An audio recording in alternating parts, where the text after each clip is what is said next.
خاتون نے پوچھا ہے کہ جی کہیں ایئرپورٹ پہ آتے جاتے میاں بیوی ایک دوسرے کو گلے لگا سکتے ہیں، جیسے ماں بیٹے بھی لگا رہے ہوتے ہیں، بہن بھائی بھی گلے لگ رہے ہوتے ہیں، تو کیا میاں بیوی بھی اس طرح کر سکتے ہیں؟ دیکھیں حیا جو ہے نا، حیا یہ ہم لوگ چونکہ اب یورپ سے سب کچھ سیکھ رہے ہیں تو ہر چیز ہی وہاں سے لے رہے ہیں ہم۔ حیا نبی صلی اللہ علیہ وسلم کو بھی پسند، قرآن کو بھی پسند، قرآن نے حیا کو پروموٹ کیا ہے۔ تو یہ حیا کا تقاضا یہ ہے کہ میاں بیوی سب کے سامنے گلے نہ ملیں، ایئرپورٹ پہ جاتے ہوئے مصافحہ کر لیں، گلے ملنے کی کیا ضرورت ہے؟ تو یہ اس سے بے حیائی پھیلتی ہے سوسائٹی میں، اتنا لبرل نہ بنے۔ اسی طرح بہنوں کے ساتھ گلے ملنا جوان بھائی کا یہ بالکل جائز، یہ تو گھر میں بھی نہیں ملنا جائز ہے۔ ماں بیٹے مل سکتے ہیں، ماں اگر ایجڈ ہے، بوڑھی ہے، کیونکہ ایئرپورٹ پہ اگر جوان ماں ہے اور جوان بیٹا ہے تو پھر لوگوں کو غلط فہمی ہوگی، لوگوں کو کیا پتہ یہ ان کی ماں ہے۔ تو لیکن اگر واقعی ایجڈ ہے، بوڑھی خاتون ہے، دیکھنے سے لگ رہا ہے کہ یہ معمر خاتون ہے، تو پھر ایئرپورٹ پہ وہ گلے مل سکتی ہے اپنے بیٹے کے ساتھ تو جو ہے۔ لیکن میاں بیوی یا بہن بھائی گلے ملیں، بہن بھائی تو گھر میں بھی گلے نہیں مل سکتے، جوان بھائی جوان بہن کو گلے نہیں مل سکتا، اور صرف مصافحہ کریں، یا بڑا بھائی ہے تو چھوٹی بہن کے سر پہ ہاتھ رکھ لے، اس سے زیادہ قریب نہیں جانا چاہیے۔ اور میاں بیوی ہیں تو وہ بھی کھلے عام گلے ملنا یا اتنا بے تکلف ہونا اس شرم و حیا کے بالکل خلاف ہے۔ تو شریعت حیا کو پروموٹ کرتی ہے، بے حیائی کو اللہ تعالیٰ پسند نہیں کرتے۔ آج گلے مل رہے ہیں، کل تھوڑا سا آگے شروع ہو جائیں گے۔ مجھے ایک صاحب نے بتایا کہ میں ایک مسجد میں تھا باہر کسی کنٹری کی، کہ کوئی اسلامی ملک تھا لیکن ذرا ماڈرن ملک ہے، تو کہتے ہیں میں نے نماز سے جب فارغ ہوا تو ایک خاتون آئی، امام صاحب کھڑے ہوئے اور اس خاتون کے گالوں پہ کس کیا انہوں نے سب کے سامنے، مسجد کے اندر نا۔ تو کہتے ہیں میں حیران ہو گیا، میں نے کہا بھائی یہ کیا ہو رہا ہے مسجد کے اندر، اس طرح کی حرکت ہو رہی ہے؟ تو کہتے ہیں لوگوں نے کہا کیا ہے، امام صاحب کی بیوی ہے یہ؟ تو کہتے ہیں میں نے کہا بھائی بیوی ہے تو گھر میں جا کے جو مرضی کر رہے ہیں، یہ مسجد میں کیوں کر رہے ہیں؟ تو یہ ہے ماڈرنزم کے نتائج۔ آج ایئرپورٹ پہ لوگ بیوی کے ساتھ گلے مل رہے ہیں کہ جی ہماری وائف ہے، آپ کو کیا تکلیف ہو رہی ہے؟ تو بھائی آپ کی وائف ہے تو کل کسنگ بھی شروع ہوگی، اور پھر جو ہو رہا ہے بےہودگی، اور پھر جی مسجدوں تک بھی جائیں گی، تو اتنا ماڈرنزم، اتنا لبرل پنا یہ پھیلتا چلا جائے گا، اور پھر وہی حشر ہوگا جو یورپ امریکہ کا ہوا ہے۔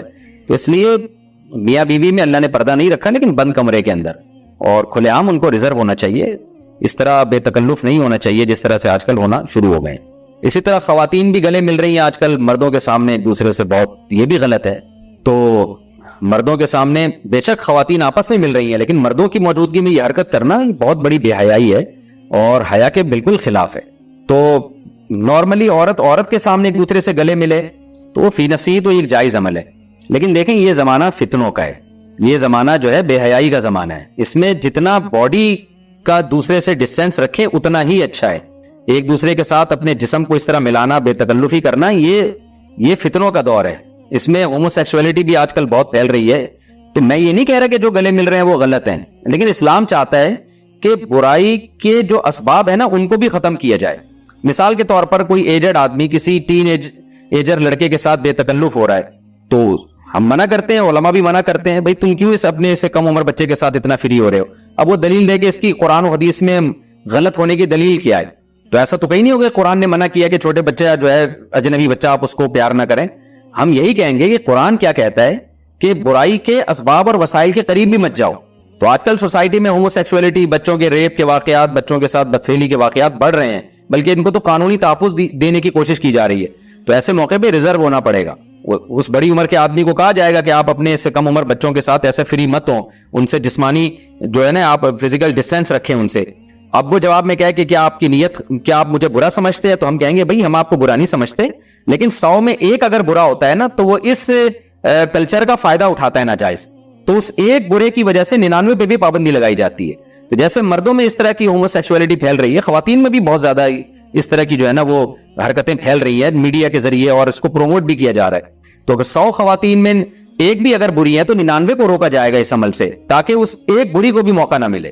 تو مطلب یہ نہیں ہوتا کہ ہم عورتوں سے، خواتین سے بدگمان ہو رہے ہیں۔ تو اس طرح جوان عورت کو جوان عورت سے بھی اپنا جسم کا فاصلہ رکھنا چاہیے، صرف مصافحہ کریں۔ گلے ملنا ہے تو گردن سے گردن ملانا، وہ بھی کبھی کبھار جیسے عید پہ ہوتا ہے یا کوئی بہت ہی خاص موقع پہ گلے ملا جاتا ہے، لیکن نارملی باڈی کو باڈی سے دور رکھنا چاہیے۔ اور یہ ویسے بھی برا لگتا ہے کہ کسی کے ساتھ، ہمیں یاد ہے کہ بچپن میں جب گلے ملتے تھے نا، ایسے بعض لوگ ایسے ایک دوسرے سے چپکتے ہیں جیسے پتہ نہیں کوئی ایلفی سے ان کو چپکا دیا کسی نے۔ ان کی نیتیں بری نہیں ہیں، لیکن یہ عمل دیکھنے میں کتنا گندا لگتا ہے، کتنا برا عمل لگتا ہے۔ تو جو خاندانی لوگ ہوتے ہیں، عزت دار لوگ ہوتے ہیں، وہ جسم کا مذاق کبھی بھی برداشت نہیں کرتے، ہمیشہ ڈسٹینس کے ساتھ بیٹھتے ہیں اور بات چیت کرتے ہیں۔ کبھی بہت خاص کہیں لمبا سفر ہے یا کوئی عید بقرعید ہے تو ٹھیک ہے گلے مل لیے, یا کوئی شادی بیاہ کا موقع ہے. نارملی یہ کام نہیں کرنا چاہیے, نہ خواتین کو آپس میں نہ مردوں کو آپس میں کرنا چاہیے. اور مرد اور عورت کا یا میاں بیوی کا سب کے سامنے ملاپ اس طریقے سے, یہ تو بہت ہی برا عمل. گھر میں ہم علیحدہ رہتے ہیں, بچوں کے علاوہ کسی غیر مرد کا آنا جانا نہیں ہے, تو میں یا میری بیٹی پینٹ یا ٹائٹس پہن کر رہ سکتے ہیں اور اس حالت میں نماز پڑھ سکتے ہیں, جبکہ میرے شوہر کو ایسے کپڑے پہننا پسند ہے. البتہ باہر جاتے ہوئے نقاب کرتی ہوں. دیکھیے مسلمان عورت کا ہمیشہ سے جو لباس رہا ہے نا, وہ ڈھیلے ڈھالے کپڑے رہا ہے. یہ جو ٹائٹس وغیرہ ہماری خواتین نے پہننا شروع کی ہیں, یہ ویسٹرن کلچر ہے, غیر مسلموں کا ڈریس ہے. ان کے ہاں مذہبی پابندیاں نہیں ہوتی, آزاد ہوتے ہیں, بلکہ خود ڈریس کے معاملے میں ہی وہ آزاد ہیں کہ پہنے یا ادھورے لباس پہنے, ان کی مرضی ہے. تو مسلمانوں کا جو کلچر ہمیشہ سے رہا ہے وہ ڈھیلے ڈھالے کپڑے, خاص طور پر عورت کے بارے میں تو بہت زیادہ حیا کی تعلیم ہے اسلام میں. تو اس لیے وہ ڈریسنگ جو مغربی دنیا سے آ رہی ہے, ہماری مسلمان عورت کو اس سے اجتناب کرنا چاہیے.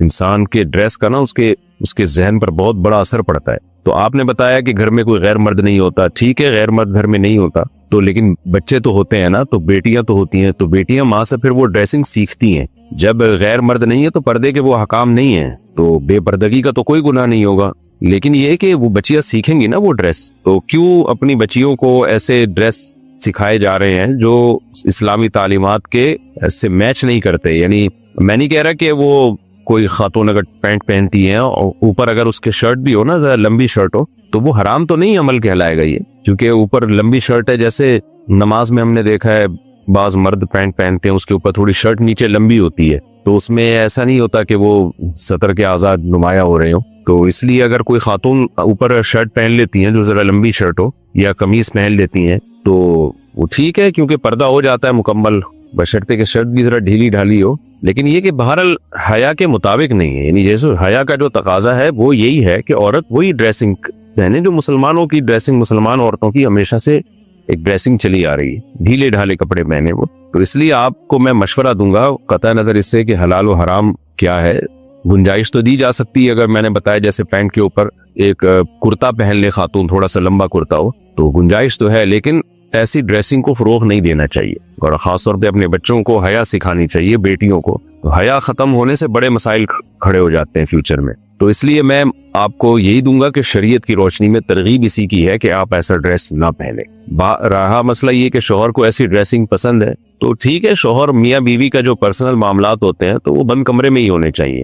بچوں کے سامنے ایسا ڈریس پہننا وہ بہرحال مناسب نہیں ہے. اگر بچے بھی گھر میں نہ ہوتے, آپ بالکل اکیلی ہوتی, میاں ہوتے, تو پھر تو ظاہر ہے میاں بیوی کا تو کوئی پردہ ہی اللہ نے نہیں رکھا, تو وہ تو جو مرضی لباس پہنے ان کی مرضی ہے. لیکن یہ کہ اس طرح جب بچے گھر میں موجود ہیں, بیٹیاں گھر میں موجود ہیں, تو پھر ایسے لباس سے احتراز کرنے چاہیے جو حیا کے خلاف ہو, یا حیا کے خلاف تو نہ ہو لیکن حیا کے معیار پر پورا نہ اترتا ہو. تو اس طرح کے لباس سے عورت کو, مسلمان عورت کو اوائڈ کرنا چاہیے, پرہیز کرنا چاہیے.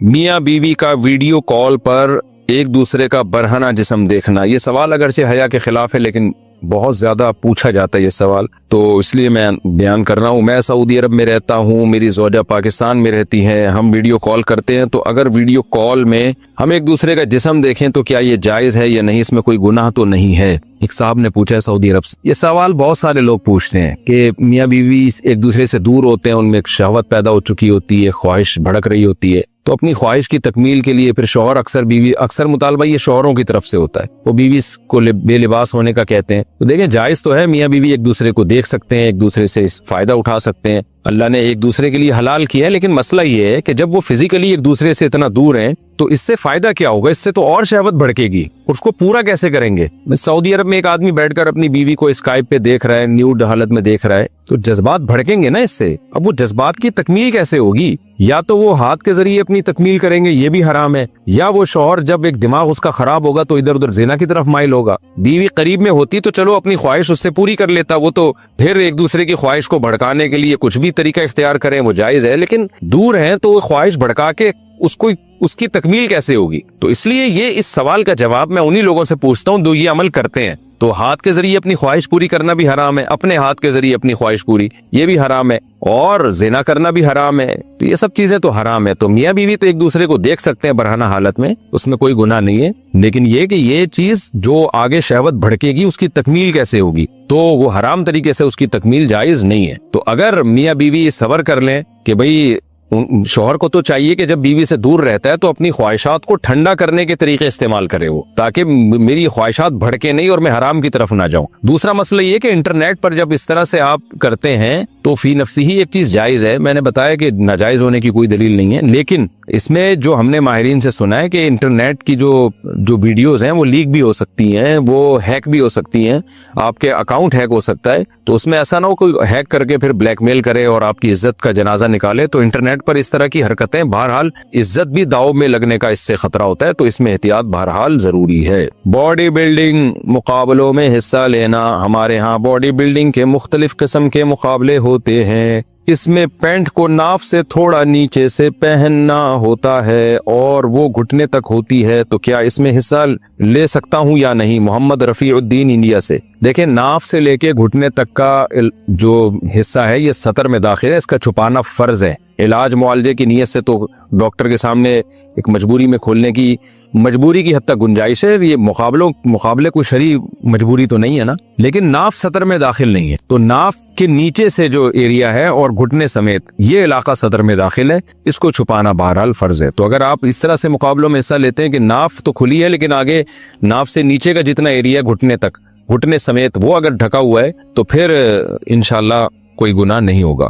محمد رفیع صاحب پوچھ رہے ہیں, میں بتا نہیں رہا کہاں سے ہیں تاکہ ایسا نہ ہو ان کے گھر والے جان لیں. میری عنقریب شادی ہونے والی ہے, مجھے زوجہ سے قربت کا سنت طریقہ بتا دیں. یہ سوال حیا کے خلاف ہے اور میں حیا کے خلاف سوالات نہ پڑھتا ہوں نہ اس کے جواب دیتا ہوں, لیکن چونکہ یہ سوال بہت زیادہ لوگ پوچھتے ہیں تو میں نے ہمت کر کے آج یہ پڑھ لیا ہے, اور اس میں لوگ غلط گائیڈ بھی کر رہے ہیں, تو اس لیے میں اس کا جواب دے رہا ہوں کہ اسلام میں کوئی خاص طریقہ نہیں ہے اس کا. اس پہ فالتو کتابیں لوگوں نے لکھی ہوئی ہیں, پتہ نہیں کیا کیا, وہ ایسے ہی لوگوں کی آ رہا ہے. تو یہ چیز نیچرل ہے. جیسے کوئی پوچھے کھانا کھانے کا طریقہ کیا ہے, تو بھائی منہ میں نوالا ڈال کے چباؤ, نگل لو, خود بخود فطرت سکھاتی ہے انسان کو. تو ایسی زوجہ کے قریب فطرت خود سکھا دیتی ہے. ہاں, شریعت نے جس طریقے کو حرام قرار دیا ہے وہ سب کو معلوم ہے کہ جو ہے وہ اللہ تعالیٰ نے جو بدکار لوگ جس طرح سے کرتے ہیں, جو لڑکوں سے بدفعلی کرنے والے لوگ ہیں, وہ طریقہ حرام ہے. تو باقی اللہ تعالیٰ نے میاں بیوی کا معاملہ رکھا ہے, ایک دوسرے کا لباس ہے, تو کمرے کی باتیں ہیں وہ جیسے چاہیں مناسب سمجھے, وہ ان کا اپنا ذاتی عمل ہے, اس کا کوئی خاص طریقہ نہیں ہے, اور یہ نیچر انسان کو خود سکھاتی ہے. نہ یہ طریقے نہ کسی سے سیکھنے کی ضرورت ہے. بعض لوگ تو حد درجے کی بے شرمی کرتے ہیں, وہ شادی سے پہلے جو ہے وہ فحش فلمیں دیکھتے ہیں تاکہ ہمیں طریقہ آ جائے. یہ انتہائی درجے کی بےہودگی ہے, انتہائی درجے کی ایک لعنتی عمل ہے یہ. تو یہ کوئی خاص طریقہ نہیں ہے. میاں بیوی ایک دوسرے کا لباس ہیں, وہ جس طرح سے ایک دوسرے کو سیٹسفائی کر سکتے ہیں وہ کر لیں, تاکہ ان کی توجہ کسی اور طرف نہ جائے, وہ حلال کی تسکین ان کی بند کمرے کے اندر ہو جائے. اور یہ باتیں لوگوں سے شیئر بھی نہیں کرنی چاہیے. آج یہ بھی ایک حرام کاری ہو رہی ہے. میں بہت سخت الفاظ استعمال کر رہا ہوں اس لیے کہ یہ, اور میرے پاس کوئی ہلکا لفظ نہیں ہے. وہ کیا ہوتا ہے کہ مرد اپنی زوجہ سے ہم بستری کر کے اس کے راز دوستوں کے سامنے فاش کر رہا ہوتا ہے, میں نے ایسے کیا, میں نے ایسے کیا. لڑکیاں بتا رہی ہوتی ہیں اپنی فرینڈز کو کہ میرے شوہر نے میرے ساتھ ایسے کیا. یہ بہت لعنتی عمل ہے. آپ صلی اللہ علیہ وسلم نے فرمایا جو عورت اپنے شوہر کے راز یا شوہر بیوی کے راز فاش کرتا ہے اس پر لعنت ہے. حدیث کا مفہوم ہے یہ. تو یہ بند کمرے کی میاں بیوی کی باتیں, جس طرح سے وہ ایک دوسرے کو سیٹسفائی کر سکتے ہیں وہ کریں, ایک دوسرے کے لیے وہ حلال ہیں. اور بس وہ طریقہ جو لڑکوں سے بدفعلی والا طریقہ ہے وہ طریقہ اسلام میں حرام ہے. اور اسی طرح اورل سیکس پہ بھی میں ایک کلپ ریکارڈ کروا چکا ہوں, وہ بھی سن لیا جائے, یا علماء کی جو اس بارے میں رائے ہے وہ دیکھ لی جائے. تو اس کے علاوہ جو بھی ہے میاں بیوی ایک دوسرے کے لیے اللہ نے حلال کیے, کوئی خاص طریقہ نہیں ہے. اور یہ حیا کی باتیں, ان کو بند کمرے کے اندر ہی رہنا چاہیے ان چیزوں کو. اور اس کے لیے جو فحش فلمیں دیکھی جا رہی ہیں یہ بہت غلط حرکت ہے, اور اس کو نا ایک ایجوکیشن کا نام دے دیا گیا اس زمانے میں, اور سیکس کی تعلیم کے نام سے بچوں کو پڑھایا جا رہا ہے اسکول میں. یہ سب بےہودگی ہے. لاکھوں سال سے انسان دنیا میں زندہ ہے, تو کیا اس کو یہ پتہ ہی نہیں تھا؟ اور یہ ساری 6 ارب انسان ایسے ہی بغیر تعلیم کے پیدا ہو گئے ہیں کیا؟ تو یہ تو چیزیں نیچر خود سکھا دیتی ہے انسان کو کہ کیا کرنا ہے, کیسے کرنا ہے. اس میں کوئی اسکول کالج میں پڑھنے کی ضرورت نہیں ہے. ہاں, شرعی احکام اس کے 2-4 ہیں, وہ علماء بتاتے رہتے ہیں, وہ کتابوں میں لکھے ہوئے ہیں کہ کون سا راستہ حرام ہے اور کون سے راستے میں آنا جائز ہے. تو اس لیے میں نے بہت ہی دل پہ پتھر رکھ کے آج اس کلپ کو ریکارڈ کروایا ہے تاکہ لوگ اس بارے میں غلط طرف نہ جائیں اور ایک چیز کو ایک بہت بڑا ایشو نہ بنا لیں. شہد کھانے کا صحیح طریقہ کیا؟ صبح خالی پیٹ شہد کھا سکتے ہیں؟ نیز شہد کھانے کا سب سے بہتر طریقہ بتا دیں. محمد اسلام بہار سے. محمد اسلام صاحب، آپ نے مجھے حکیم سمجھا ہوا ہے، میں حکیم نہیں ہوں، نہ میں ڈاکٹر ہوں. شہد جس طرح سے کھائیں کھا سکتے ہیں.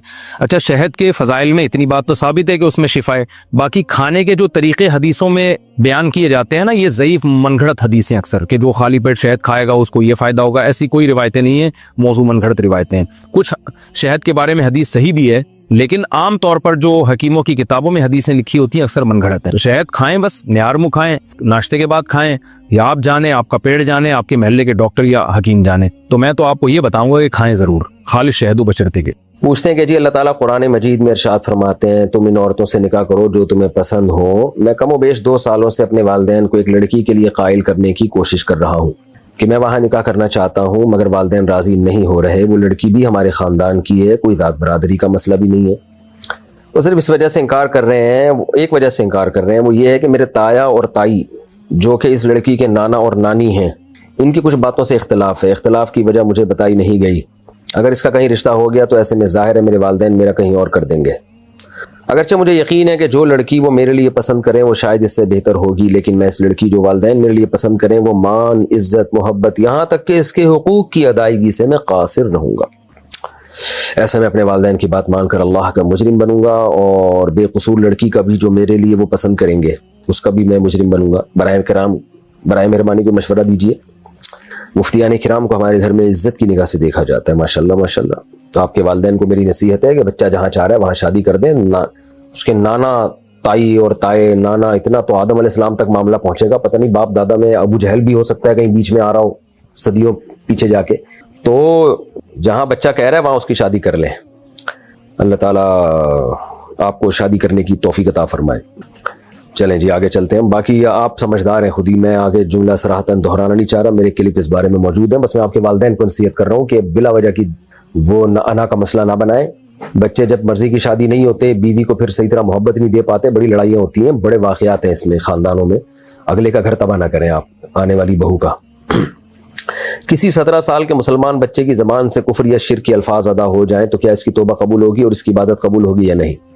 17 سال کا بچہ عاقل بالغ ہوتا ہے شریعت کی نظر میں، لہذا اگر وہ کلمہ کفر کہتا ہے تو کافر ہو جائے گا. اس کا اگر نکاح ہوا ہے نکاح ٹوٹ جائے گا، تو بہت بڑا کبیرہ گناہ کا مرتکب ہوگا اور اس پر توبہ واجب ہوگی. توبہ کرتا ہے تو ہر گناہ توبہ سے اللہ تعالیٰ معاف کر دیتے ہیں. میری 3 سال کی بیٹی ہے، بہت بدتمیزی کرتی ہے، اس کو سمجھاتی ہوں پیار سے بھی اور مار کر بھی نہیں مارتی. میں کیا کروں؟ بہت پریشان ہوں. دیکھیں 3 سال کی بچی معصوم ہوتی ہے اور اتنی سی بچی کو مارنا پیٹنا یہ جائز نہیں ہے. آج کل مائیں بچوں پہ بہت زیادہ غصہ نکالتی ہیں. وہ سمجھتی ہیں کہ ہم ماں ہیں تو ہم جو چاہے کریں. ایسا نہیں ہے. آپ ماں ہیں تو یہ نہیں کہ آپ اپنا غصہ بچے پہ جب چاہے پیٹیں کوٹیں مار دیں اس کو. بہت طبیعت سے دھوتی ہیں بعض مائیں. میں ان ماؤں کی بات کر رہا ہوں جو اس وقت میرا کلپ نہیں سن رہی ہیں. سب خواتین غصہ نہ کریں، لیکن میں نے دیکھا ہے بہت زیادہ مائیں جو ہے نا بلا وجہ بچوں کو مار مار کے ان کو بگاڑ دیتی ہیں، ان کے اخلاق کو. ان کے سامنے ابیوزو لینگویج استعمال کرتی ہیں، تو مرے، تو پتہ نہیں کیا کیا. میں وہ گالیاں تو نہیں دے سکتا نا یہاں بیٹھ کے. تو اس سے بچیاں گالیاں بھی سیکھتی ہیں، بدتمیزیاں بھی سیکھتی ہیں. تو بچے سے جیسا آپ کا بیہیویئر ہوگا بچے وہی اخلاق سیکھے گا. ہاں جب بچہ 7 سال کا ہو جائے تھوڑا سمجھدار ہو جاتا ہے، پھر اس کو وہ سختی کا اس میں برداشت کی طاقت بھی ہوتی ہے اور سختی سے اس کو بات سمجھ میں بھی آ جاتی ہے. بہت زیادہ سختی اس وقت بھی جائز نہیں ہے، لیکن 7 سال سے پہلے کے بچے پہ ہاتھ اٹھانا اور اس کو مارنا پیٹنا یہ میری سمجھ سے بالاتر ہے. شریعت میں بھی ایسا نہیں ہے. شریعت میں ہے کہ بچہ جب 7 سال کا ہو جائے تو محبت سے نماز کا حکم دو اس کو. یعنی اس کو شرعی احکام نماز 7 سال کے بعد بتائے جائیں گے، اور 10 سال کا ہو جائے تو پھر فرمایا جب نماز نہیں پڑھتا تو ہاتھ اٹھاؤ اس کے اوپر. تو یعنی 10 سال کے بعد ہے کہ بچے پہ آپ سختی کریں، وہ بھی اعتدال سے سختی، حد سے زیادہ نہیں. ہماری سوسائٹی میں شریعت کے معاملات کو ٹھوکر ماری جاتی ہے. نبی کی سیرت نہیں دیکھی جاتی، قرآن و سنت کا حکم نہیں دیکھا جاتا. بس باپ ہے تو وہ اپنے باپ ہونے کا ناجائز فائدہ اٹھاتا ہے، چھوٹے بچوں کو اس طرح کوٹ رہا ہوتا ہے. اور چھوٹے بچے زیادہ تر ماؤں سے پٹتے ہیں، چیختی بھی ہیں، مارتی بھی ہیں، مرو تم، دفع ہو جاؤ تم، زبان کاٹ دوں گی، یہ کر دوں گی. بھائی آپ بد اخلاق ہو، ٹھیک ہے آپ کا کوئی اچھا خاندان نہیں ہوگا پیچھے سے، تو آپ اپنی بد اخلاقی آگے نسل میں کیوں ٹرانسفر کر رہی ہو؟ جب اس طرح سے مائیں چیختی ہے نا بچوں پہ اور بے تحاشا مار رہی ہوتی ہیں تو بزبان حال اپنا بتا رہی ہوتی ہیں کہ ہم بچپن میں اسی طرح پیٹے ہیں بلا وجہ. تو یہ اپنے خاندان کو اپنے خاندان کی حد تک محدود رکھیں، اگلی نسل میں آپ اس کو ٹرانسفر نہ کریں. تو بہت ہی بری حرکت ہے یہ چھوٹے معصوم بچوں کو بے تحاشا مارنا. بچہ تو پیار اور محبت کا محل ہوتا ہے. اچھا جب میں اس طرح کی تقریریں کرتا ہوں تو خواتین کہتی ہیں خود پالے نا بچے تو پتہ چلے, خود پالے نا بچے تو پتہ چلے.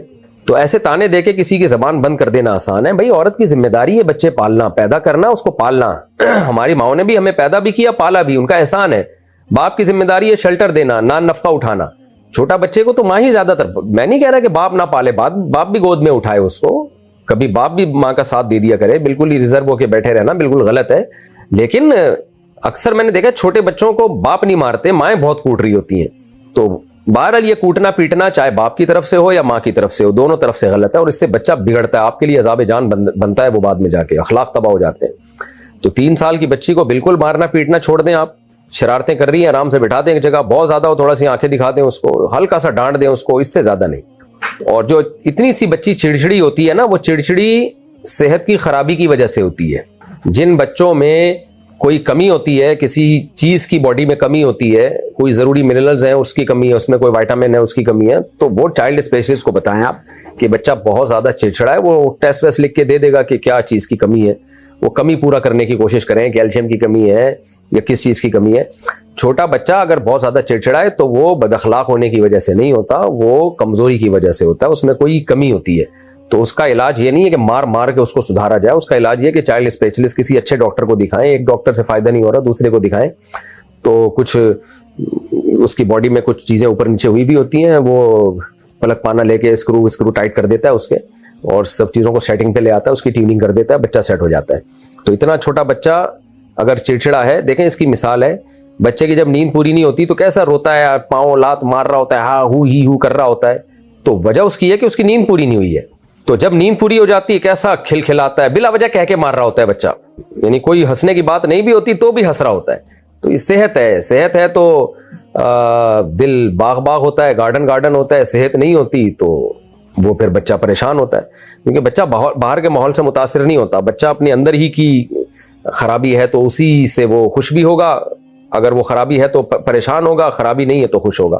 تو بچے کو خوش رکھنے کے لیے ضروری ہے کہ اس کی صحت کا خیال کریں آپ.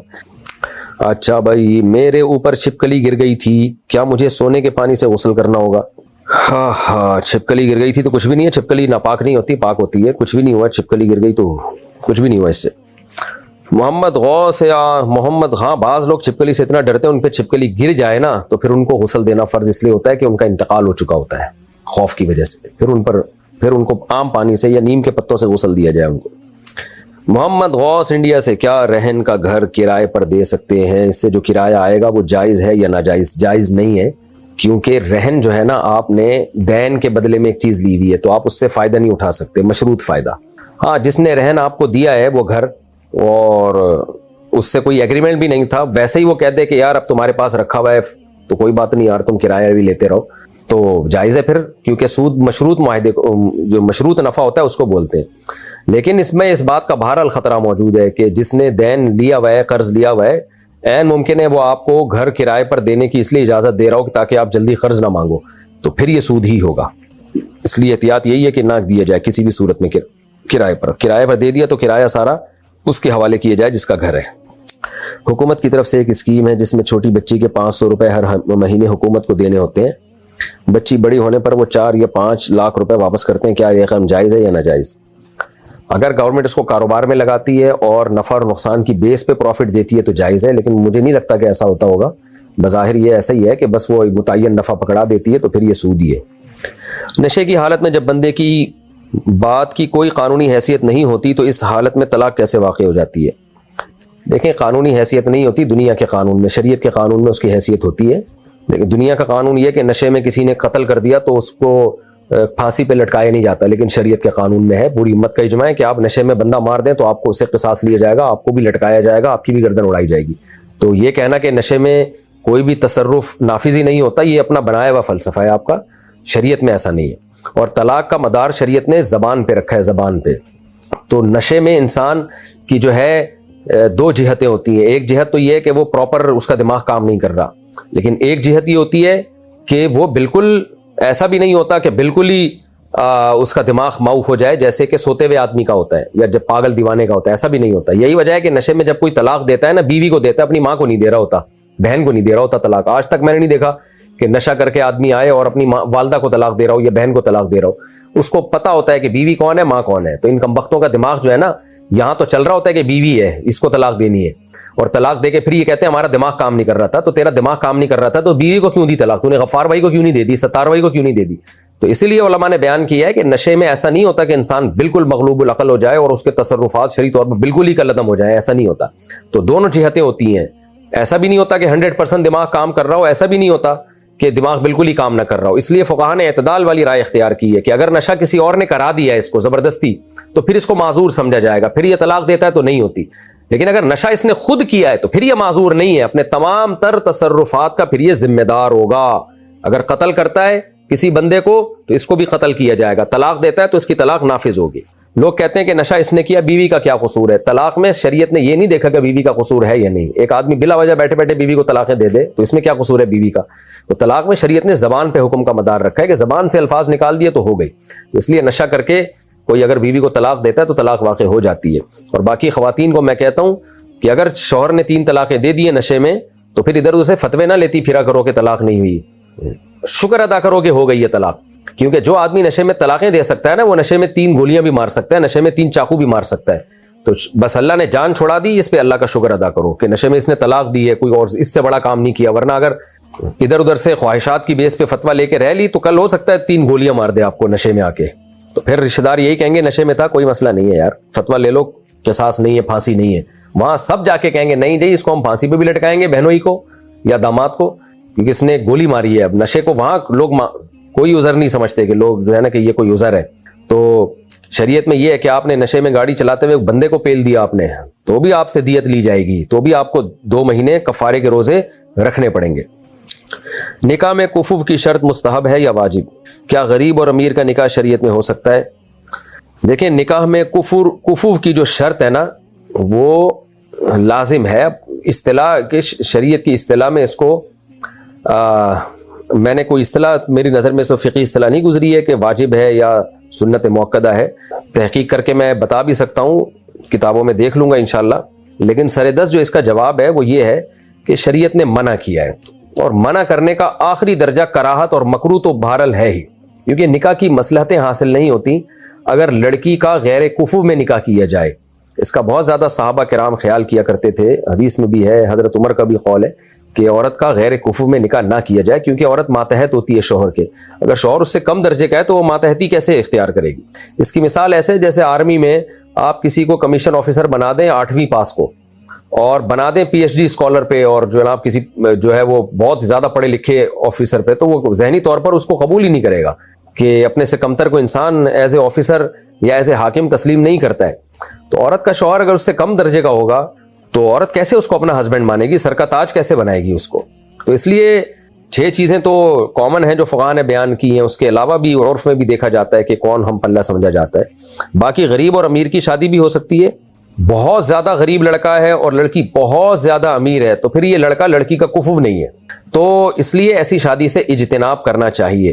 لیکن مسئلہ یہ ہے کہ غیر کفو میں نکاح کرنے میں اگر کوئی مصلحت ہو یا اس لڑکے کے اندر کوئی اور خوبی ایسی ہے جو اس کے دوسرے عیب کو چھپا رہی ہے, اس کے لیے ساتر بن رہی ہے یا اس کی تلافی کر رہی ہے, تو پھر نکاح جائز ہے, تو ناجائز نہیں ہے یہ. تو اس لیے غیر کفو میں اگر لڑکی نے نکاح کرنا ہو نا تو پھر شرط لگائی ہے فقہاء کرام نے کہ باپ کا راضی ہونا ضروری ہے, کیونکہ باپ پھر یہ فیصلہ کرے گا کہ لڑکا اگرچہ میری لڑکی کا جوڑ کا نہیں ہے لیکن اس میں کچھ کوالٹیز ایسی ہیں جس کی وجہ سے نکاح ہو سکتا ہے. مثال کے طور پر لڑکا بہت غریب ہے, لڑکی بہت مالدار ہے, لیکن اس لڑکے میں اور کوئی منصب اس کے پاس ایسا ہے کہ اس کی وجہ سے وہ غریب ہو کے بھی عزت دار ہے اور لڑکی اپنا خرچہ خود اٹھا سکتی ہے, اس کے اندر کوئی اور الگ سے کوالٹی ایسی, ایجوکیٹڈ بہت زیادہ ہے, تو بہت ساری وجوہات ہو سکتی ہیں. تو اس لیے یہ علی الاطلاق ناجائز نہیں ہے. اگر باپ راضی ہو اور بیٹی بھی راضی ہو اور دونوں کے مشورے سے یہ نکاح ہو تو پھر یہ نکاح منعقد ہو جاتا ہے. تو اس لیے نارملی شریعت کا حکم یہی ہے کہ عام حالات میں لڑکی کا نکاح غیر کفو میں نہ کیا جائے, اس کو ناجائز ہی کہا گیا ہے. لیکن اگر کوئی حکمت ہے, مصلحت ہے تو پھر شرعاً جائز ہے, کوئی قباحت نہیں ہے. اور اس کی دلیل بھی ہمیں ملتی ہے حدیث میں. آپ صلی اللہ علیہ وسلم نے اپنی پھوپھی ذات بہن حضرت زینب کا نکاح اپنے منہ بولے بیٹے زید ابن حارثہ سے کیا. اب زید ابن حارثہ پہلے غلام رہے ہیں, اگرچہ آزاد ہو گئے تھے, لیکن جو ایک شخص جو پہلے غلام رہا ہو پھر آزاد بھی ہو جائے اور عرب میں بھی نہ ہو تو عرب لوگ اس کو اپنا ہم پلہ اور کفو نہیں سمجھتے تھے. لیکن نبی نے اپنی پھوپھی ذات بہن کا ان سے پھر بھی نکاح کرایا. تو وجہ اس کی تھی کہ اس میں بہت ساری مصلحتیں تھیں. حضرت زید ابن حارثہ آپ کو محبوب بہت زیادہ تھے, اور علماء نے لکھا ہے پھر وہ غیر کفو میں نکاح ہونے کی وجہ سے ہی وہ پھر طلاق بھی ہو گئی. تو نارملی اس سے اجتناب کرنا چاہیے. کوئی خاص حکمت اور مصلحت ہو تو پھر جائز, پھر کوئی حرج نہیں ہے. اور وہ حکمت اور مصلحت کا زیادہ اچھا فیصلہ باپ کر سکتا ہے, اس لیے شریعت نے اس کو ولی بنایا. محمد حامد بدین سے, میں نے گھر والوں کی مرضی کے بغیر ایک لڑکی سے نکاح کر لیا تھا. ہمارے نکاح کو 1 سال ہو گیا. گھر والوں کو اب پتہ چلا ہے تو میرے اور لڑکی کے گھر والے کہہ رہے ہیں کہ طلاق دے دو. میں کیا کروں؟ جب کر لیا ہے تو کر لیا ہے, اب ایسی کی تیسی لکھ کے لگا دیں کہ میں طلاق نہیں دوں گا, اب جو مرضی کرنا ہے. لڑکیوں کا گھر نہ اجاڑا کریں اپنے ماں باپ کے کہنے پر. اور اپنی اگر آپ نے غلطی کی بھی ہے بالفرض, اول تو ماں باپ کو اعتماد میں لے کے شادی کرنی چاہیے تھی, لیکن اب کر لی ہے تو اب کر لی ہے. اب شوہر بن کے دکھائیں اس عورت کا اور اس بیوی کا اپنی. آپ بولیں میری بیوی ہے, جو بیوی تو انسان کی سب سے بڑی ایک امانت ہوتی ہے. بولیں اب یہ جو مرضی اکھاڑنا ہے اکھاڑ لو, میں خود جب تک میری رائے نہیں بنے گی. آپ کو اس کی کسی غلطی کی وجہ سے اس کو طلاق دے رہے ہو تو ٹھیک ہے, لیکن کسی کے دباؤ میں آ کے بیوی چھوڑ دینا. یہ لوگ زمینیں نہیں چھوڑتے یار, گاڑیاں نہیں چھوڑتے, گھڑی نہیں چھوڑتے. آپ کو کوئی بولے میری گھڑی جو ہے مجھے دے دو, دباؤ میں آ کے آپ گھڑی نہیں, ڈاکوؤں سے آپ مقابلہ کرو گے. غیرت مند لوگ ڈاکوؤں سے لڑ لیتے ہیں, آپ جناب اپنی بیوی پوری چھوڑ رہے ہو. بغیرتی ہے پرلے درجے کی, لوگوں کے کہنے پہ چھوڑ رہے ہو, تو یہ بغیرتی ہے. تو بغیرت مت بنو, غیرت مت بن کے دکھاؤ. اور اس کا طریقہ یہی ہے کہ دفعہ دھمکی لگا دو, بولے ایسی کی تیسی, طلاق نہیں دوں گا, جو اکھاڑنا ہے اکھاڑ لو. اسٹائل تھوڑا چینج کرنا پڑتا ہے سوسائٹی کے ساتھ چلنے کے لیے. ثناء اللہ صاحب دبئی سے, بیوی کو ماما یا امی کہنا کیسا ہے؟ بغیرتی ہے پرلے درجے کی بھائی صاحب, جائز نہیں ہے, گناہ کی بات ہے. کچھ اور کہہ لو یار. اگر امام سجدے میں ہو تو جماعت میں شامل ہونے کے لیے تکبیرہ تحریمہ کہہ کر سجدے میں چلے جائیں یا پہلے قیام کرنا ہوگا؟ پہلے قیام کرنا ہوگا, بے شک چند سیکنڈ کا قیام ہو, لیکن کرنا ہوگا, اس کے بعد سجدے میں جائیں. بلال شملہ سے, میرے 2 دوست ہیں, وہ کشمیر سے کام کرنے کے لیے 8 یا 10 مہینے کے لیے شملہ آتے ہیں. ان کے بیوی بچے گھر پر ہوتے ہیں, ان کے لیے کیا حکم ہے؟ وہ مسافر ہیں بھائی, جہاں بیوی بچے رہتے ہیں وہی جگہ وطن کہلاتی ہے. تو اگر وہ کشمیر جاتے ہیں 8-10 دن کے لیے تو مسافر ہوں گے, سفر والی نماز پڑھیں گے. قبرستان کو کتنے وقت کے بعد ختم کر سکتے ہیں؟ دیکھیں جب مردے کی بالکل ہی باقیات ختم ہو جائے تو پھر قبر کو ڈھانا اور گرانا اور اس میں نیا مردہ دفنانا جائز ہے. اصل مسئلہ تو یہ ہے. اب مردہ کتنے دنوں میں قبر میں بالکل ختم ہو جاتا ہے؟ ہڈیاں تو وہ تو بہت عرصے تک رہتی ہیں, یعنی ختم سے مراد اس کا ڈھانچہ رہ جائے, ہڈیاں رہ جائیں, تو وہ اب اس میں شریعت میں کوئی ہمیں اس کی دلیل نہیں ملتی. علاقے کے لحاظ سے اور زمینوں کے لحاظ سے حضرات فقہاء کرام نے ایک تجربے کی بیس پر ایک مدت بیان کی ہے کہ عام طور پہ 10 سال میں قبرستان میں جو قبر کے اندر جو مردہ ہے وہ بالکل ہی غائب ہو جاتا ہے, یعنی اس کی جسم بالکل ختم ہو جاتا ہے, چند ہڈیاں رہ جاتی ہیں بس. تو اس لیے نارملی جو نارمل زمینیں ہیں ان میں 10 سال کے بعد نیا مردہ دفنانا جائز ہے, تو کوئی حرج نہیں ہے. تو اس میں پرانے جو مردہ ہے اگر اس کی ہڈیاں وڈیاں ہوں تو اس کو سائڈ پہ لگا دیا جائے اور پھر نیا مردہ اس میں دفن کیا جا سکتا ہے. البتہ اگر میت کا جسم صحیح سالم نکلے, جیسے بعض اکابر بزرگان کے ایسے واقعات ہیں, بعض شہداء کے واقعات ہیں کہ جب ان کی قبر کو کھولا گیا تو جسم پورا سلامت تھا, تو وہ کرامت ہے ان کی, تو پھر وہاں دوسرا مردہ دفنانا جائز نہیں ہے. تو نارملی 10 سال. باقی اب برفانی علاقوں میں تو 100 سال تک لاشیں قبر کے اندر سلامت رہتی ہیں, وہاں پھر دفنانا جائز نہیں ہوگا. تو نارمل جو عام طور پہ کراچی اور پنجاب کی زمینیں, میں ان کی بات کر رہا ہوں. بلال شملہ سے, اچھا یہ ہو گیا. سوتے میں مدی نکلنے سے کیا غسل فرض ہوگا؟ دیکھو 100% یقین ہے کہ مدی ہے تو پھر غسل فرض نہیں ہوتا. غسل منی سے فرض ہوتا ہے, مدی سے نہیں ہوتا. ابراہیم شیخ کراچی سے, میزان بینک کا منافع حلال ہوگا یا حرام؟ لوگ کہتے ہیں کہ یہ سود ہے. برائے مہربانی تفصیل سے بتا دیں. لوگ غلط کہتے ہیں, لوگوں کی اس بارے میں پوری تحقیق نہیں ہے. جن علماء نے بینکوں کے نظام کو پورا پڑھا ہے, میں نے چونکہ پڑھا ہے اور میں گیا ہوں 1 سال تک پوری اسی کام میں تحقیق میں لگا رہا ہوں میں, تو اس لیے ہمیں اطمینان ہے اس کے جائز ہونے پر. اس لیے میزان بینک یا اسلامی بینکوں کا نفع حلال ہے, آپ استعمال کر سکتے ہیں. اپنی سوتیلی خالہ سے شادی کرنا جائز ہے یا ناجائز؟ سوتیلی خالہ سے کیا مراد ہے؟ اگر آپ کی والدہ کی وہ باپ شریک بہن ہے تو بھی نکاح حرام ہے. اگر آپ کی والدہ کی وہ ماں شریک بہن ہے تو بھی نکاح حرام ہے. اس کے علاوہ کوئی اور رشتہ ہے تو پھر جائز ہے نکاح. یعنی آپ کی والدہ کا اور آپ کی خالہ کا والد اگر ایک ہے, والدہ الگ الگ ہے, تو بھی وہ سگی بہن ہی کے حکم میں ہے. یا والدہ ایک ہے, والد الگ الگ ہے, تو بھی سگی بہن ہی کے حکم میں ہے. دونوں صورتوں میں نکاح حرام. اس کے علاوہ کوئی اور رشتہ ہے تو پھر جائز ہے نکاح. اگر اچھا عمرے میں صفا مروہ کی جگہ پر فرض یا نفل نماز پڑھنا جائز ہے یا نہیں؟ جائز ہے بھائی، پڑھ رہے ہوتے ہیں، جب جماعت کھڑی ہوتی ہے لوگ نماز پڑھ رہے ہوتے ہیں، ویسے نماز نہ پڑھی جائے کیونکہ جو صفا مروہ میں صحیح کر رہے ہیں ان کو رکاوٹ بنیں گے آپ اس میں۔ کیا مسلمانوں پر غیر مسلموں کو دعوت دینا فرض ہے؟ بہت سے علماء غیر مسلموں کو دعوت نہیں دیتے، تو کیا وہ گنہگار ہوں گے؟ دیکھیں، دعوت دینا فرض اس معنی میں تو ہے کہ دین کی تبلیغ ہم پہ فرض ہے، لیکن تبلیغ کا طریقہ کیا ہے اس میں رائے کا اختلاف ہو سکتا ہے۔ ڈائریکٹ آپ غیر مسلم کو بولیں گے اسلام میں آ جاؤ تو وہ چڑ جاتا ہے اور وہ پھر غصہ کرنے لگتا ہے، تو اسلام کے قریب آنے کے بجائے دور ہو جاتا ہے۔ اس لیے علماء میں کبھی بھی یہ رواج نہیں رہا کہ ڈائریکٹ غیر مسلم کو سمجھانا شروع کر دیں تو مسلمان ہو جاؤ، یہ اسلام ہے، وہ ضد میں آ جاتے ہیں، یہ طریقہ نہیں ہے۔ ہاں ایک جنرلی دین کی دعوت کا کام جیسے ڈاکٹر ذاکر نائک صاحب کر رہے ہیں یا مولانا کلیم صدیقی صاحب ہندوستان میں کر رہے ہیں، یا جو کر رہے تھے، اللہ تعالیٰ ان کو رہائی نصیب فرمائے، بیچارے آج کل جیل کی سلاخوں میں، اور اللہ ان پر رحم فرمائے۔ تو اس طرح بہت سارے لوگ ہیں جو دعوت کے کام میں جڑے ہوئے ہیں، حکمت اور مصلحت کے ساتھ غیر مسلموں کے دین کی طرف بلا رہے ہیں۔ تو یہ کام علماء پہلے بھی کر رہے تھے، اب بھی کر رہے ہیں۔ یہاں جامعۃ الرشید میں بعض حضرات ایسے ہیں جو بہت بڑے پیمانے پر غیر مسلموں میں تبلیغ کا کام کر رہے ہیں، لیکن ان کا کام سوشل میڈیا پہ نہیں ہے، تو بہت لوگوں کو انہوں نے مسلمان کیا، پورے علاقے مسلمان ہو گئے ان کی دعوت پہ۔ تو ضروری نہیں کہ جو میڈیا پہ ہو وہی کام کر رہا ہے، تو بہت سے لوگ چھپ کے بھی بہت زیادہ کام کر رہے ہیں، تو کر رہے ہیں سب اپنی اپنی ذمہ داری۔ تو کام سب نے کرنا ہے، لیکن کرنا کیسے اس میں ہر ایک کا طریقہ مختلف ہو سکتا ہے، ہر ایک کی رائے۔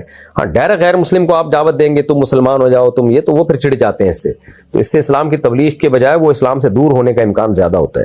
ہاں کوئی غیر مسلم آپ سے پوچھ رہا ہو اسلام کے بارے میں، پھر لازمی بتائیں آپ، پھر اگر نہیں بتائیں گے تو پھر وہ حدیث ہے کہ نبی نے فرمایا کہ جس سے علم کی بات پوچھی گئی اور اس نے جانتے بوجھتے ہوئے چھپا لی تو الجم بلجام من النار، اللہ آخرت میں اس کو آگ کی لگام دیں گے، آگ کی لگام، کہ اس نے حق کو چھپایا کیوں۔ میں نے پہلے امتحانوں میں چیٹنگ کی تھی، اب مجھے سمجھ آ گئی، کیا اب میری توبہ قبول ہوگی؟ چلو دیر آئے درست آئے، توبہ تو بہرحال ہر وقت قبول ہے، اللہ توبہ اللہ قبول کرتا ہے، میں تو کرتا نہیں ہوں، تو اس لیے میں تو اللہ کا حکم بیان کروں گا۔ بھائی اللہ نے کہا ہے کہ دیر آؤ درست آؤ، دیر سے بھی آئے تو بس درست ہی آئے، توبہ کا دروازہ ہر وقت کھلا ہوا ہے بھائی۔ لیکن اس نیت سے گناہ کرنا کہ میں پہلے نقل کرتا ہوں بعد میں توبہ کر لوں گا، اور میں یہ برائی کرتا ہوں بعد میں توبہ کر لوں گا، یہ حماقت ہے۔ کیا پتہ توبہ کی توفیق نہ ملے بعد میں۔ حضرت حکیم اختر صاحب رحمہ اللہ تعالیٰ فرمایا کرتے تھے، جو گناہ کی نیت سے توبہ کرتا ہے ایسے جیسے اپنے آپ کو چھری سے کاٹے اور کہے میں بعد میں زخم کا مرہم لگا کے علاج کر لوں گا۔ تو زخم ہو جائے تو علاج کیا جاتا ہے، علاج کی نیت سے کبھی اپنے آپ کو زخمی نہیں کیا جاتا۔ کیا آنکھیں بند کر کے نماز پڑھ سکتے ہیں؟ مکروہ ہے، کیونکہ نبی صلی اللہ علیہ وسلم آنکھیں کھول کے نماز پڑھا کرتے تھے، اس لیے نہ پڑھا کریں آنکھیں بند کر کے۔ آج کل مولانا لوگ جو بال جھڑنے، موٹاپے اور قد لمبا کرنے کے وظیفے بتاتے ہیں، کیا وہ صحیح ہوتے ہیں؟ نہیں ہوتے، صحیح ہیں وہی ہوتے ہیں، کوئی دلیل نہیں ہوتی ان کی، بس بتا رہے ہوتے ہیں ایسی۔ میرا حادثہ ہو گیا ہے، ڈاکٹر نے مجھے کھڑے ہو کر نماز پڑھنے سے منع کیا ہے، تو میں سجدہ تلاوت کیسے کروں؟ سجدہ تلاوت تو بیٹھ کے بھی ہو جاتا ہے، کھڑے ہو کے ضروری نہیں ہے، بیٹھ کے کر لیں، اگر زمین پہ سر رکھنا ممکن نہیں ہے اشارے سے کر لیں۔ صرف محمد نام رکھنا کیسا ہے؟ بہت اچھی بات ہے، ہمارے نبی کا نام صلی اللہ علیہ وسلم صرف محمد نام تھا، صلی اللہ علیہ وسلم۔ امام بخاری کا نام صرف محمد تھا، بہت سارے علماء گزرے جن کا نام صرف محمد، میرے اپنے بیٹے کا نام صرف محمد ہے، تو صرف محمد نام رکھنا بہت اچھی بات ہے، آگے ابن کر کے لگا دیں ابا کا نام۔ حارث صاحب فیصل آباد سے، میں نے خودکشی کی کوشش کی لیکن میں بچ گیا، کیا میری توبہ قبول ہو جائے گی؟ آپ بہت خوش قسمت آدمی ہو جو اللہ نے آپ کو توبہ کی مہلت دے دی۔ گڑ گڑا کے اللہ کے حضور توبہ کرو، کیونکہ اپنے آپ کو آپ نے جہنم میں گرا دیا تھا، کیونکہ خودکشی ایک ایسا گناہ ہے جس کی توبہ نہیں ہے۔ وجہ اس کی ہے کہ توبہ تو زندگی میں قبول ہوتی ہے، خودکشی کرنے والا تو گناہ کر کے مار رہا ہے، اپنے لیے توبہ کا دروازہ ہی بند کر رہا ہے، تو اس لیے تو بہت بڑا جرم ہے، اکبر الکبائر ہے۔ تو اس لیے خودکشی کرنے والا اگر بچ جائے نا تو اس کو تو اللہ کی رحمت پہ 100 سجدے کرنے چاہیے، 100 رکعت نماز اور روزے رکھنے چاہیے شکرانے کے، کہ اللہ تو نے مجھے توبہ کی مہلت دے دی، اگر میں اسی طرح مر جاتا تو حرام موت مرتا اور توبہ کا دروازہ بند ہو جاتا میرے لیے، اس لیے کہ توبہ تو زندگی میں قبول ہے نا، موت کے بعد تھوڑی توبہ قبول ہے، تو یہ تو گناہ ہی ایسا ہے جو موت کی شکل میں ہے۔ تو اس لیے آپ اللہ کا شکر ادا کرو اور توبہ کرو، سچی توبہ کرو، دل سے گڑ گڑا کے رو اللہ کے سامنے کہ میں نے کیا حماقت کی تھی، کوئی نیکی کام آ گئی ہوگی آپ کی کہ اللہ نے آپ کو بچا لیا۔ انجم صاحب ممبئی سے، بچے کے عقیقے میں دوست اور رشتہ دار بچے کو پیسے دیتے ہیں اور تحائف بھی دیتے ہیں، کیا یہ ناجائز ہے یا نہیں؟ کیا عقیقے میں دعوت کے بجائے گوشت بانٹ سکتے ہیں؟ کیا عقیقے کے گوشت کے بھی 3 حصے کرنے ہوں گے جیسے قربانی کے کرنے ہوتے ہیں؟ قربانی کے بھی 3 حصے لازم نہیں ہے، بہتر ہے، اور عقیقے کے بھی 3 حصے لازم نہیں ہے، کر دیں اچھی بات ہے، نہیں کریں تو بھی ٹھیک ہے، دعوت میں سب رشتہ داروں کو ہی کھلاتے، کھلانا ہی ہوتا ہے، وہ کھانا ہے کھلانا ہے، تو ہر طرح سے جائز ہے۔ باقی جو بچوں کو تحفے تحائف دیے جاتے ہیں تو وہ تحفے تحائف لینا جائز ہے، بچوں کے لیے ہیں تو لے لیں, اس میں کیا ہے, بچوں کو کھلا دیں پلا دیں. پیسے جو دیے ہیں وہ اب بچے کے ہاتھ میں اگر پکڑائیں گے, آپ کو ڈر ہے کہ بچہ بگڑ جائے گا اس سے, تو پھر وہ ماں باپ لے کے رکھ لیں اور گن لیں کتنے پیسے ہیں, تو نیت یہ کر لیں کہ ہم نے بچے پہ اتنے ہی پیسے خرچ کرنے ہیں, تو کرتے ہی ہیں ماں باپ خرچ, تو نیت یہ کر لیں ان پیسوں میں سے خرچ کریں گے. زیادہ بڑی اماؤنٹ آئی ہے تو پھر بچوں کے لیے کوئی گولڈ وولڈ لے کے رکھ لیں کہ بڑے ہوں گے تو کام آئیں گے, تو کچھ بھی کیا جا سکتا ہے. ایک عورت نے شوہر سے پیسے چھپا کر کسی رشتہ دار کو دیے ہوئے تھے, ماشاءاللہ ماشاءاللہ, پینٹ سے نکالے ہوں گے. اب اس کے شوہر کا انتقال ہو گیا ہے, اب وہ پیسے واپس کرنا چاہتی ہے, تو وہ پیسے اس کی اولاد کو دے یا شوہر کے نام سے صدقہ کر دے. کتنا بڑا جرم ہے دیکھو. بہرحال اب وہ پیسے شوہر کی وراثت میں جاری ہوں گے, اپنا حصہ اس میں سے رکھ لے, 8واں حصہ, باقی پیسے بیٹے بیٹیوں میں وراثت کے حساب سے تقسیم کر دے. شوہر کے والدین اگر زندہ ہیں تو 6واں حصہ ان کو بھی جائے گا. تو کسی بھی عالم مفتی سے پوچھ لے وراثت کے وارثوں کی تفصیل بتا کر, تو ان پیسوں کو وراثت کے حساب سے ڈیوائڈ کر دے. اپنا حصہ جو 12.5% بنتا ہے وہ ان پیسوں میں سے رکھ لے, اور توبہ استغفار بھی کرے جو حرکت کی ہے, اور وصیت کر دے اپنے بیٹوں کو کہ بیٹا بہو سے اپنی پینٹیں چھپا کے رکھنا, اور جب پینٹ لٹکاؤ تو بٹوا نکال کے اپنے ساتھ رکھنا, کیونکہ اسی وجہ سے تمہارے ابا کے پیسے بھی غائب ہوا کرتے تھے, تو تمہارے پیسے بھی غائب ہونے کا پورا خطرہ ہے. صبا صاحبہ ممبئی سے ہمارے ایک رشتہ دار ہیں جو چور سے چوری کا تانبا خریدتے ہیں, ماشاءاللہ کیا کیا کام ہو رہے ہیں دنیا میں, پھر دوسرے شہر میں جا کے فروخت کر دیتے ہیں. کیا ہم ان سے تحفے لے سکتے ہیں؟ ان کی